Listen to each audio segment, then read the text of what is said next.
I'm not using the mic. Anyway, I was asked to speak about the Pintig Cultural Group, but I'm not, like good with speaking. But what I did was I know, okay, I'm going to have time later to think about what I'm going to say.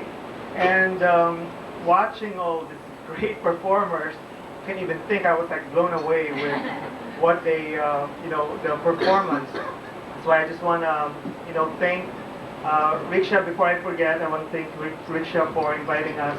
And I want to congratulate the three performers. It was really emotional for me. I mean, I really felt it. And I think this is what keeps us going to move forward. And every time they ask what Pintig is, we have to go back to the history. And we've been in existence for 8 years now.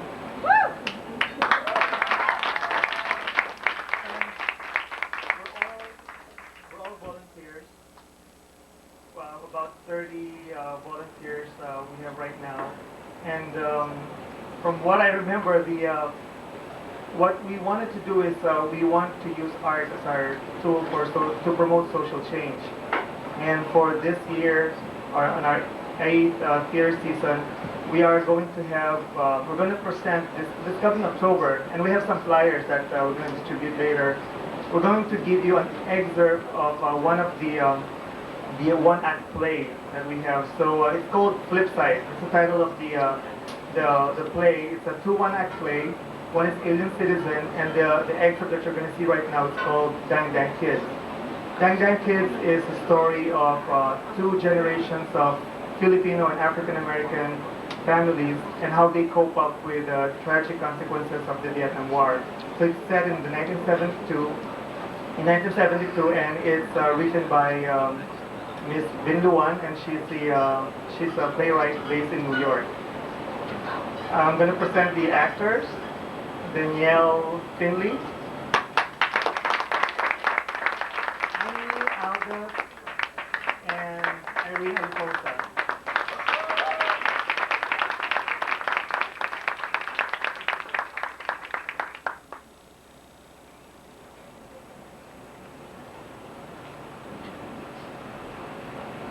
Get better, buddy boy, because when I get out of the joint, this is what I'm going to do. I'm going to take a nice long drive, just the 2 of us. The windows down, the radio blasting, driving way, way out of the city into the country. Maybe we'll pick tomatoes or peaches at Uncle Bernardo's and bring them home to our moms. Then we can sit around the kitchen table waiting to chow down on fresh baked peach cobbler. How does that sound? Got a lot of books here. There's a really heavy cat I'm reading now, a revolutionary named Amilcar Cabral. He's from Africa in a country called Guinea-Bissau, where they're at war with the Portuguese colonizers. In the Philippines, there's oppression too, but we're putting up a good fight. I read about the Calian, this radical Filipino newspaper from San Francisco. The name is Freedom. The words here turn me on to some really deep thinkers like Che Guevara, Malcolm X, Ho Chi Minh. Che Guevara, Malcolm X, Ho Chi Minh? Aren't they communists? Oh, Alex, what is happening to you? Just go.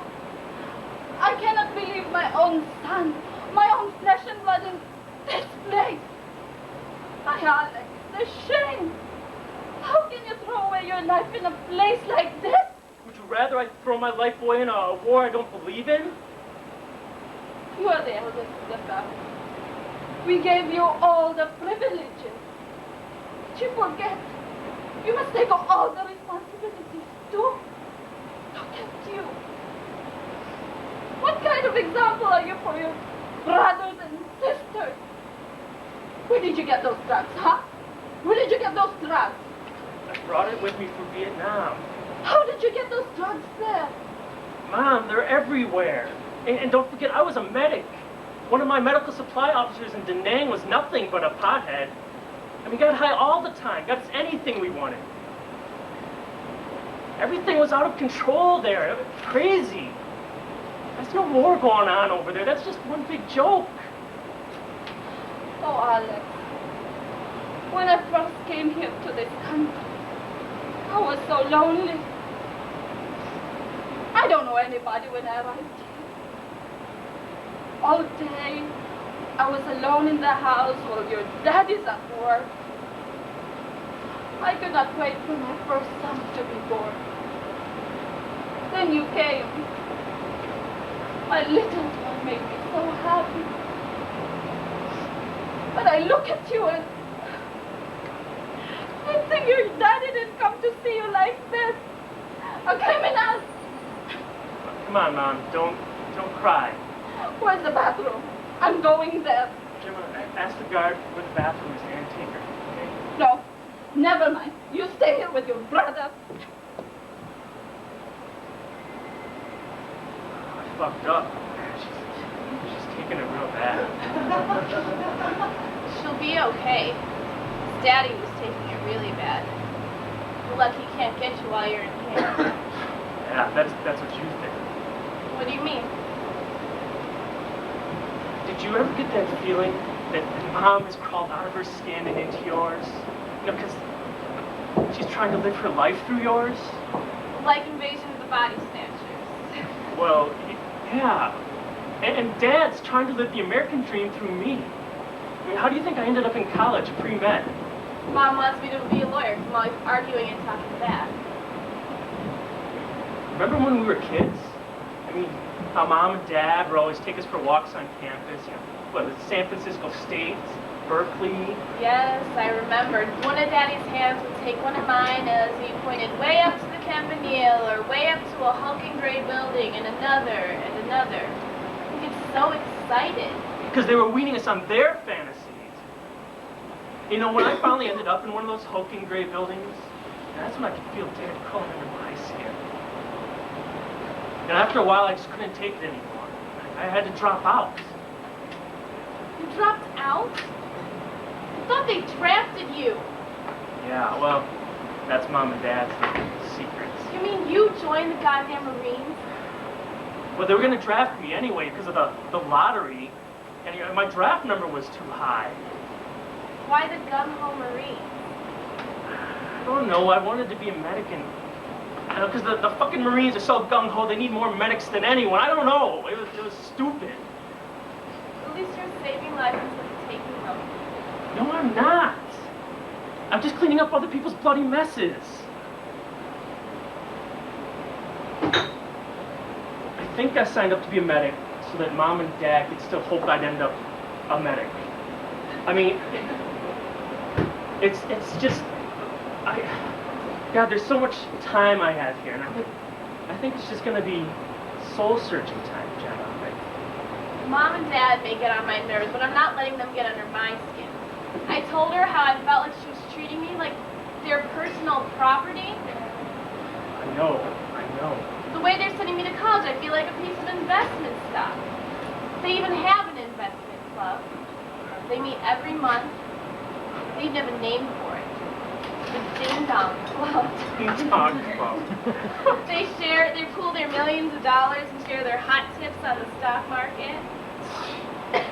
Great. So, I've been invaded by the body snatchers, and you're 25 shares of blue chip Ding Dong. They don't even let me talk about politics at the dinner table anymore, because we always end up yelling. Daddy pounds his fist on the table, he gets so mad. But I don't care. I'm not going to just sit there and swallow all that Republican hawk shit. So, I figure I better start reading more Malcolm X too, and those other guys. Yeah, you should. I mean, these books are my sanity. I mean, politics, they help me from going crazy in this place. I mean, just like drugs help me from going crazy back in now. And it's only now that I see what's really going on over there. You know, I mean, not only that, but shit. There was a lot of pain over there. And, you know, Malcolm and Shay, they know all about it. I mean, we can relate to each other, and that eases everything. I mean, even the pain. Yeah. Like when I would look at Buddy, and I was turned into a zombie, all I could do was feel mad and feel sad. But now, I Don't tell Mom this, okay? I've been going to demonstrations. I knew it. 1, 2, 3, 4. We will fight your fucking war. It feels good being there, Alex. It feels good to cuss and raise my fist and be mad in the streets. It's better than feeling bad about you and Buddy and everything. I can be pissed off in front of the cops, in front of the mounted police, the National Guard. But not at the kitchen table, right? Not in front of the TV cameras either. Last year, my senior year, my couple of friends and I cut school to go to our first demonstration at Cal Berkeley. That night on the evening news, Mr. Donner, the dean of students, he saw us on TV. We walk into the office with our excuse notes, our parents' signatures nicely forged, and there was Mr. Donner waiting for us. Ugh, we got suspended. When I got home, Mom was there screaming and making korot. Making what? Korot. That Filipino pinch.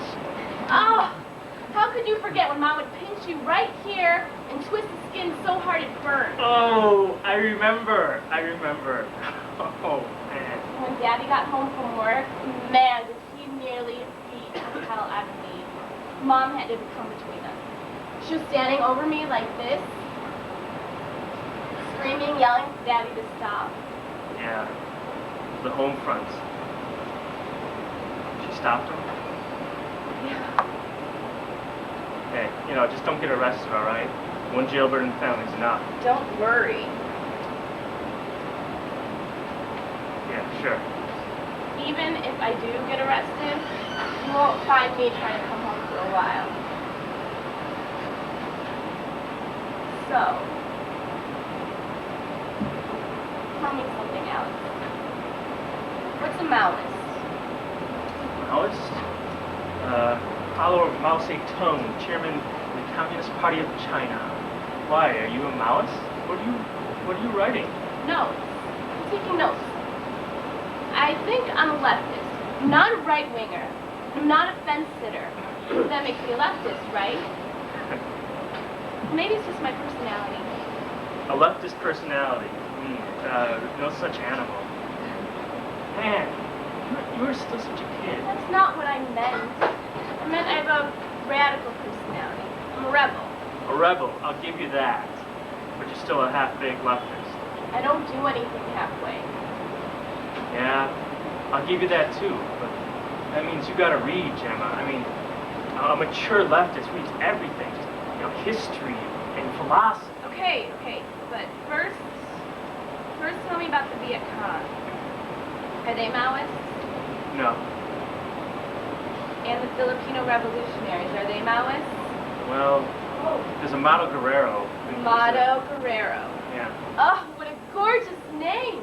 That's Spanish for beloved soldier, isn't it? Yeah. But then again, there's Renato Constantino. But he's sort of revolutionary nationalist. I just finished a book of his. It's a great book. Write this down. Miseducation of the Filipino by Renato Constantino. Damn, it is a good book. It takes my head right out of this place. I know I need to read more politics, but I'm just so busy doing them. Organizing meetings, distributing leaflets and petitions, going to demonstrations. You get to sit around here and be intellectual. Yeah, you should be so lucky to end up in a place like this.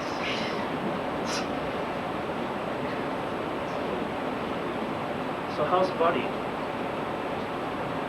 Same. I have a letter for him. I was hoping you could read it to him. I wrote a poem about him. Do you want to hear it? Yeah.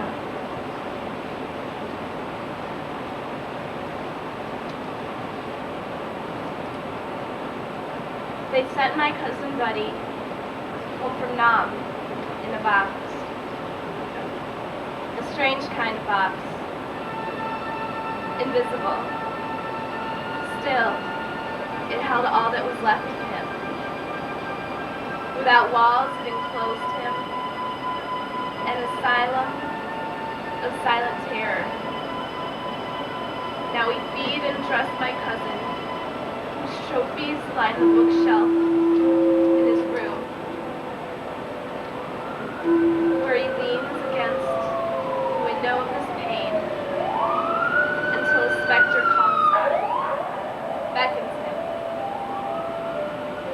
And Buddy walks quietly into the bathroom, steps into the shower, turns on the hot water. Only the hot water. Full blast. And then he stands there. Just stands there. While the scalding hot water turns his smooth chocolate skin into raw, feverish blisters. And finally, he unleashes his shattered soul and starts to scream.